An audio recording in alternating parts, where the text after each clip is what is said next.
पहले साबिक वज़ीर-ए-आज़म इमरान खान साहब के हवाले से जो खबरें हैं वो आपके सामने मैं रख देता हूँ। फिर इंटरनेशनली बहुत बड़ी बड़ी डेवलपमेंट्स हैं आज, और उनमें अमेरिका के हवाले से और इसराइल के हवाले से ऐसी तफसीलात हैं जिनसे आपको आइडिया हो जाएगा कि सुपर पावर तो सिर्फ अल्लाह रब्बुल इज़्ज़त की ज़ात है और यहाँ पे अमेरिका की वो दाल नहीं गली। ये बात करते हैं इसके ऊपर। देखें, हमें ये हकीकत माननी पड़ेगी, अमेरिका बहुत ताकतवर मुल्क है, बहुत बड़ा मुल्क है, उसकी वसाइल बहुत ज़्यादा हैं, उसके हथियार बड़े शानदार हैं, उसकी फ़ौज बहुत तगड़ी है, दुनिया में उसका इत्तेहाद बड़ा ज़बरदस्त है, बहुत सारे ममालिक उसके साथ खड़े होते हैं। लेकिन कुछ फैक्ट्स इस वीलॉग में मैं आपके सामने रखूंगा जो अभी 24 घंटे के अंदर अंदर सामने आए।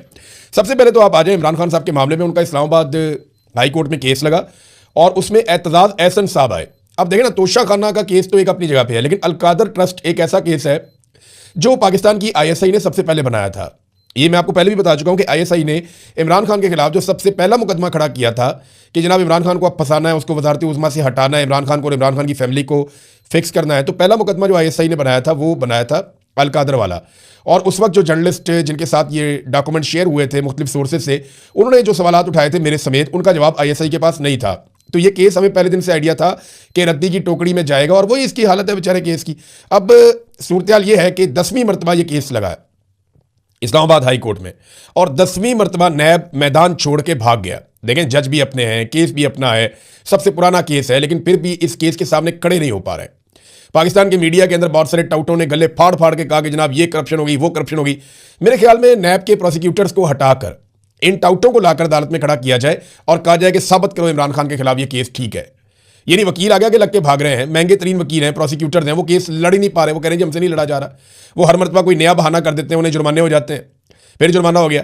अब इमरान खान के खिलाफ जो है 190 मिलियन पाउंड का केस और ट्रायल कोर्ट का फैसला इस कदर कमजोर है कि सजा सुनाने के 14 माह बाद भी नैब जो अपने मुंतखब जजेज हैं, अपनी मर्जी के जजेज हैं, उनके सामने भी अपने मुकदमे का दिफा नहीं कर पा रहा। एतजाज़ एहसन साहब नाजरीन आए, इमरान खान साहब के पुराने दोस्त हैं और बीमारी के बावजूद आए। उन्हें बीमारी है, उनका अपने जिस्म पे पूरा कंट्रोल नहीं रहता, उन्हें बोलने में भी दिक्कत रहती है, बहुत बुजुर्ग आदमी है, 80 साल के करीब उनकी उम्र है। तो एतजाज़ एहसन साहब आए। अब ऐसे शानदार आदमी, अदलिया के ऊपर इनका बड़ा एहसान भी है, इन्होंने अदलिया बहाली की तहरीक भी चलाई थी।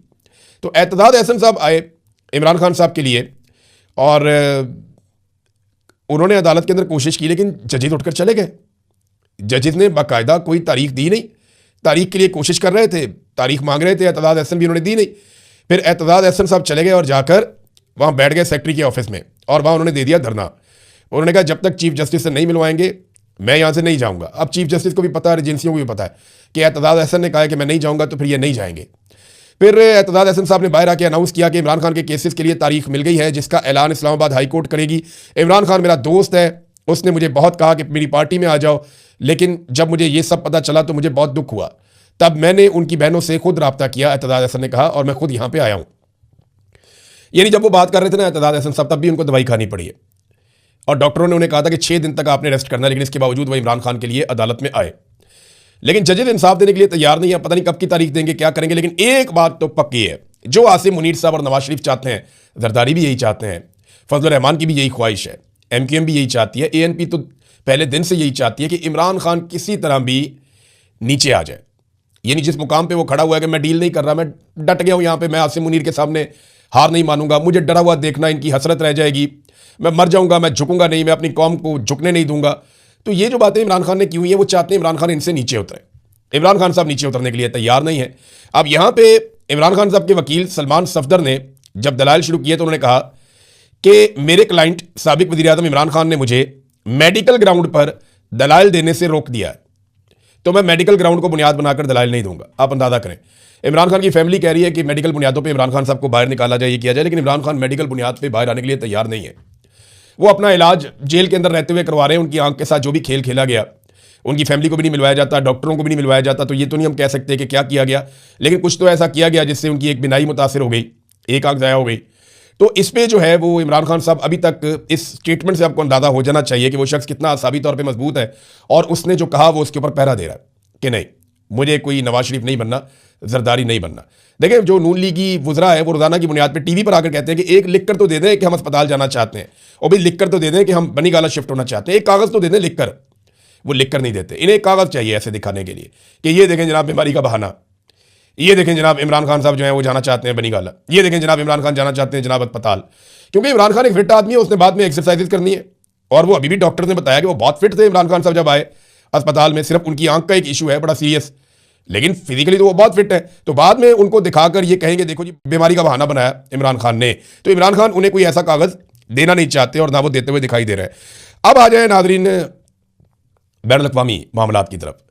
डोनाल्ड ट्रंप ने एक मरतबा फिर बयान दिया है कि वो ईरान के साथ बात करना चाहते हैं। बयान एग्जैक्टली क्या है मैं आपको बताता हूं। वो ये कह रहे हैं ये मुमकिन है कि मैं ईरान से बात कर लूं। डोनाल्ड ट्रंप, यानी एक दिन डोनाल्ड ट्रंप का स्टेटमेंट होता है कि मैं ईरान से बात करना चाहता हूं, मेरी ईरान से बात करवाई जाए, मैं जंग बंद करना चाहता हूं। अगले दिन स्टेटमेंट होता है नहीं, ईरान ने बहुत देर कर दी है। फिर एक दिन स्टेटमेंट होता है कि जनाब हमें जहाज डबोने का मजा आ रहा है, हम बहरी जहाज़ों को समंदर के अंदर डबो रहे हैं, बड़ा फन हो रहा है इसमें। अगले दिन होता है नहीं नहीं, हमें हर हाल में जो है वो मामला जो है वो हल की तरफ लेकर जाना, मैं बात करने के लिए तैयार हूं। ये हो क्या रहा है? देखिए इसराइल से भी ऐसी आवाज़ें आ रही। मसला यह है कि अमेरिका और इसराइल थकने लगे। उन्होंने खुद को एक ऐसी लड़ाई में फंसा दिया है जिसका उन्हें बिल्कुल अंदाजा नहीं था।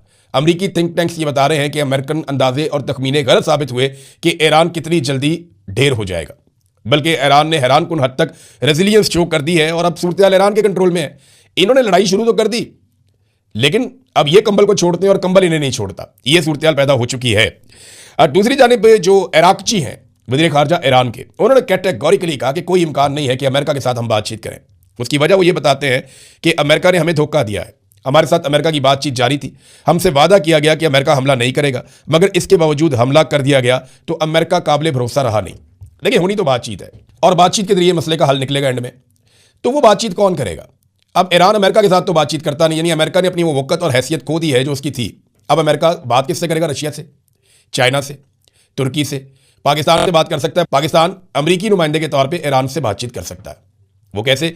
शहबाज शरीफ साहब को एक दिन पहले इजाज़त दी गई और उन्होंने सबसे पहले जो है वो नए सुप्रीम लीडर को मुबारकबाद दी। नए सुप्रीम लीडर के बारे में इतलात हैं कि वो ज़ख्मी हैं, लेकिन वो महफूज हैं और कुछ ज़्यादा बड़ा मसला नहीं है, लेकिन उनके बारे में ये इतलात ईरान में से आ रही हैं कि वो ज़ख्मी हैं। अब शहबाज शरीफ ने पहले नए सुप्रीम लीडर को मुबारकबाद दी और फिर ईरानी सदर से आज बात भी की है। ईरानी सदर से शहबाज शरीफ ने जो बात की वो ज़्यादा डिटेल में तो रिपोर्ट नहीं हुई, लेकिन उन्होंने कहा जी कि ईरान का खित्ते के दीगर ममालिक के साथ किसी तनाज़े में पड़ने का कोई इरादा नहीं है। आलमी बरादरी जंग के जिम्मेदारों पर तवज्जो नहीं देती तो आलमी निज़ाम और सिक्योरिटी को संगीन खतरात हो सकते हैं। ईरान का खित्ते के दीगर ममालिक के साथ किसी तनाज़े में पड़ने का कोई इरादा नहीं है। तो ये जनाब बातचीत हुई। शहबाज शरीफ ने क्या कहा ये हमारे सामने नहीं आया, लेकिन शहबाज शरीफ ने यही कहा होगा कि सऊदी अरब हमारी मजबूरी है, हमारा उनके साथ मुआहदा है, तो आप सऊदी अरब को ना मारें, आप उनके साथ ना लड़ें। पाकिस्तान बड़ी अजीब सिचुएशन में फंस गया, उनके ऊपर सऊदी अरब का भी दबाव है, ईरान से ना लड़ने के लिए पाकिस्तान के अंदर से भी दबाव है। डोनाल्ड ट्रंप की जानिब से भी अब एक हुक्मनामा ऐसा लगता है कि आ गया है कि अब ये राब्ते कर रहे हैं ईरानी क़यादत से, ताकि कल को अमेरिकन बिहाफ के ऊपर ये ईरान के साथ मुज़ाकरात या बातचीत कर सकें। वो अपने कुछ गुड कॉप भी रखते हैं, बैड कॉप गुड कॉप खेलते हैं ना, तो वो यही तरीका है कि पाकिस्तान एक ऐसा वफादार मुल्क है, या पाकिस्तानी जो सियासी क़यादत है या फौजी क़यादत है वो इतनी अच्छी वफादार है डोनाल्ड ट्रंप की। डोनाल्ड ट्रंप को ये लगता है कि अगर ये ईरान के साथ राब्ते में रहेंगे तो हमारा एक रास्ता खुला रहेगा।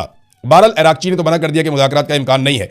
नाज़रीन इसराइल की अब हालत मैं आपको बताता हूँ। इसराइल की हालत ये है, आपको इस ट्वीट में नज़र आ जाएगी। पहली मरतबा इसराइली फॉरेन मिनिस्ट्री इन्होंने एक ट्वीट किया है और इसमें ये लिखते हैं the Iranian regime is firing cluster bombs at Israeli civilians. Their deliberate and repeated use against civilians shows that the Iranian terror regime is seeking to maximize civilian deaths and harm. वो कहते हैं जनाब कि Iran हमारे ऊपर जो है ना वो मार रहा है क्लस्टर बम, और ये इसराइल के सिविलियन को मारा जा रहा है, और ये जानबूझकर किया जा रहा है और बार बार किया जा रहा है। और ये शो करता है कि ईरान ज़्यादातर जो है वो सिविलियंस को निशाना बनाना चाहता है, ये इसराइल कह रहा है। साथ उसने बताया कि ये तस्वीर लगा के क्लस्टर बम होता क्या है, कि जनाब वो बैलिस्टिक मिसाइल होता है, वो किस तरीके से उसके अंदर से बम निकलते हैं, वॉर हेड कैसे निकलते हैं, फिर कैसे वो मल्टीपल बमों में तब्दील हो जाता है और किस तरीके से वो तबाही फैलाता है। ये 3 मरहलों में उन्होंने बताया, एक बाकायदा पूरा पोस्टर भी जारी किया है। देखिए इसराइल के मुंह से ना सिविलियन का लफ्ज़ अच्छा नहीं लगता, इसराइल ये वर्ड बोल ही नहीं सकता। इसराइल ने अपने सिविलियन को महफूज रखने के लिए ज़ेरे ज़मीन बंकर भी बनाए, सब किया। देखिए सिविलियन का नुकसान दुनिया में कहीं भी हो, मैं मजम्मत कर सकता हूँ, आप कर सकते हैं, दुनिया के वो ममालिक कर सकते हैं जिन्होंने सिविलियंस के ऊपर अटैक नहीं किया। वो लोग कर सकते हैं जो सिविलियंस के लिए आवाज़ उठाते हैं, जो ह्यूमन राइट्स के लिए काम करते हैं। लेकिन इसराइल कभी भी सिविलियंस के लिए आवाज़ उठाने का हक नहीं रखता, वो अपना ही हक खो बैठा है। उसकी वजह मैं आपको बताता हूँ, इखलाकी जवाब ही नहीं है। 20,000 बच्चे उन्होंने हाल ही में शहीद किए हैं गाज़ा में। सिर्फ गाज़ा में 20,000 मासूम बच्चे उन्होंने शहीद किए हैं, जिनमें दूध पीते बच्चे भी शामिल थे। उनकी तस्वीर आप रोज़ की बुनियाद पर देखते रहें, रोज़ाना की बुनियाद पर। 33,000 ख़वातीन उन्होंने शहीद किए गाज़ा में, यानी 53,000 सिर्फ ख़वातीन और बच्चे हैं जिन्हें इसराइल ने गाज़ा में शहीद किया है। इतनी बड़ी तादाद है। वो कैसे कह सकते हैं कि सिविलियन का नुकसान ईरान कर रहा है? उनका बनता नहीं है, वो ये बात कर नहीं सकते। और अब ये हमदर्दी लेने की कोशिश कर रहे हैं दुनिया से, क्योंकि हालात उन्हें आइडिया हो गया है कि उनके कंट्रोल में वैसे नहीं है जैसे उन्हें लगता था कि उनके कंट्रोल में रहेंगे। नाज़रीन, यूरोप तकसीम हो रहा है, ये भी अमेरिका पे एक दबाव की वजह है। यानी इटली ने भी मजम्मत की है, स्पेन भी खिलाफ खड़ा हो गया। स्पेन ने तो अपना जो सफ़ीर है उसको इसराइल से वापस बुला लिया मुस्तकिल तौर पे कि जनाब वापस आ जाए, वहाँ पे सफ़ीर नहीं चाहिए इसराइल के अंदर। फ्रांस जो है वो भी थोड़ा मजबूत नज़र आ रहा है। स्कैंडिनेवियन कंट्रीज हैं चारों, नॉर्वे, डेनमार्क, फिनलैंड और स्वीडन, ये कंट्रीज, और बेल्जियम और आयरलैंड, ये भी इसी तरफ खड़े हुए हैं। सिर्फ जर्मनी जो है वो एक ऐसा कंट्री है जिसका इबाम बाकी। यूरोप बहुत तकसीम हो गया इस मामले पे कि ईरान के ऊपर अमेरिका ने जो अटैक किया ये दुरुस्त है या गलत है। तो अमेरिका अपने पुराने इत्तेहादी खो रहा है और ये एक प्रॉब्लम है, और ये अमेरिका को आने वाले दिनों में मजीद फेस करनी पड़ सकती है, क्योंकि डोनाल्ड ट्रंप अमेरिका को वहाँ ले गया कि एक दलदल में अमेरिका फंस गया है और उससे निकालने के लिए बड़ी समझदारी चाहिए। अमेरिका में हुकूमत तब्दील होगी तो चीज़ें अमेरिका के लिए बेहतरी की तरफ जाएंगी, वरना नहीं। देखे ना, अमेरिका अपनी मिथिक हो गया। आबनाए हुर्मुज़ क्या है? एक पट्टी है ना पानी की, एक ऐसी जगह है जहाँ पे समंदर का पानी इंतहाई नैरो हो जाता है। ये एक गुजरगाह है जहाँ से दुनिया भर के बहरी जहाज़ गुजरते हैं और पेट्रोलियम मसनूआत लेकर जाते हैं। इसके एक तरफ ईरान है, दूसरी तरफ ओमान है। मैं आबनाए हुर्मुज़ पे खुद ज़ाती तौर पर खड़ा रहा। मैंने वहाँ खड़े होकर ईरान की रोशनियाँ देखी हैं। इतना करीब है, बहुत करीब है, इतना दूर नहीं है, 20 मील लगता है थोड़ा सा। तो इसमें जो है वो ईरान ने मुकम्मल कंट्रोल हासिल कर लिया। अब अमेरिका सुपर पावर कहलाने के बावजूद अपने सारे इत्तेहादियों को लेकर ये आबनाए हुर्मुज़ नहीं खुलवा पा रहा। चाइना वहाँ से अभी तक लेकर चला गया ईरान से 11 मिलियन बैरल तेल, और आबनाए हुर्मुज़ बाकी दुनिया के लिए बंद है।